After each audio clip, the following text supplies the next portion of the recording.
Welcome to Module 4. We're going to take a look at the connection with intimates, our first of two external connections.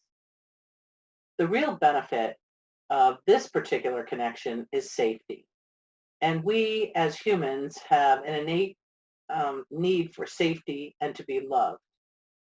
A really important characteristic of this connection is that you can, honest to goodness, no kidding, be your authentic person in this intimate relationship. It's not just tolerated, it's accepted as you accept that about the other person who's in the relationship. Now, it can be sexual, but it's not necessarily sexual. One of the most common questions I get is, can my connection with my pets be intimate? Absolutely. I know personally some of the most intimate relationships that I had were with my beloved pets. And that brings out another important characteristic. It's a strong foundation of trust, a solid foundation. So these intimate relationships strengthen over time with this building of trust. I often also get asked the question, well, what's the right number of intimate relationships? And that depends. It depends on what you need. So I'm a very introverted person, at least on the Myers-Briggs, if you're familiar with that.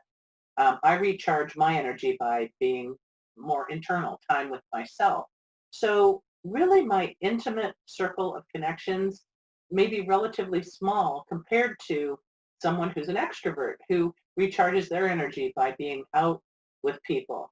There's no right or wrong answer, but it's also about balance because as we're going to talk over the coming weeks and months, and as you can see in the ebook, there's this concept of craving and overwhelm. And so when I look at my circle of intimates, am I craving some type of a relationship in that particular core life connection, type of connection, or am I overwhelmed by some of it? Another question I get is, well, family is intimate, right? Well, again, it depends. You may have family members who are intimates and who you, honest to goodness, can authentically, truly be yourself and they can with you.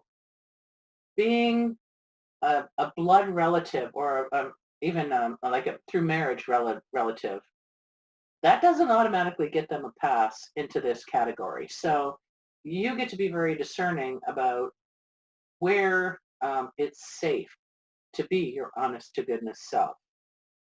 It evolves over time.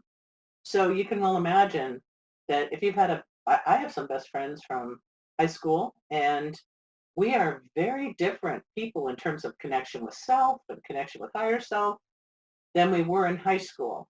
And some of us still remain in the intimate connection category, and others have drifted. They're still in community. We'll talk about that in the next module, but they're not in the intimate category. So these types of relationship evolve. They can evolve in a marriage. You hear about people growing apart or growing closer together over time, but these intimate relationships definitely evolve. I invite you to check out the worksheet that's associated with this module and just spend a little bit of time thinking about right now today, how satisfying is that core life connection with intimates for me in my life?